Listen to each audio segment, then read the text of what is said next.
एक दिन भगवान बुद्ध अपने शिष्यों के साथ बैठे थे। तभी एक शिष्य ने हाथ जोड़कर पूछा, भगवान, जीवन में कब और कहां हमें चुप रहना चाहिए? भगवान बुद्ध मुस्कुराए और बोले, हे भिक्षु, चुप रहना भी एक कला है। हर जगह बोलना बुद्धिमानी नहीं होती। जहां शब्द अनर्थ कर सकते हैं, वहां मौन ही सबसे बड़ा रक्षक है। मैं तुम्हें बताता हूं किन अवसरों पर मौन रहना चाहिए। पहला, जब क्रोध आए, जब मन क्रोध से भर जाए, वाणी कड़वी होने लगे, उस समय कुछ न बोलो, क्योंकि गुस्से में निकला हर शब्द तीर बनकर दिल को घायल कर देता है। बुद्ध कहते हैं, क्रोध के समय मौन रहो, वही सबसे बड़ी जीत है।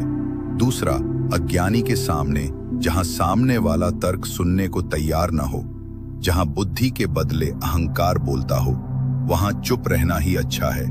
बुद्ध बोले, मूर्ख से वाद विवाद करना अंधे को रंग समझाने जैसा है। तीसरा, अपमान के समय, जब कोई अपशब्द कहे या तिरस्कार करे, तब मौन रहना चाहिए, क्योंकि सामने वाला अपने कर्म का फल पाएगा। बुद्ध ने कहा, जो अपमान सहकर भी शांत रहे, वो सच्चा वीर है। चौथा, किसी का भेद न खोलने के लिए जहां कोई गुप्त बात बताई जाए या किसी की निजता हो, वहां वाणी को रोकना ही सच्ची मित्रता है।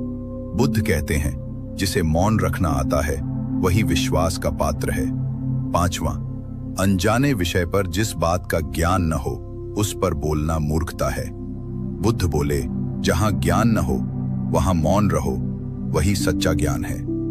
छठा, विवाद की स्थिति में, जहां बात बात पर झगड़ा बढ़ने लगे, जहां वाद विवाद का कोई अंत न हो, वहां चुप रहना ही सबसे समझदारी है। बुद्ध कहते हैं, जहां शब्द शांति छीन ले, वहां मौन सुख देता है। अंत में भगवान बुद्ध बोले, हे भिक्षुओं, वाणी बड़ी ताकत है, इसका उपयोग सोच समझकर करना चाहिए। मौन वह ढाल है जो जीवन को अनर्थ से बचाता है।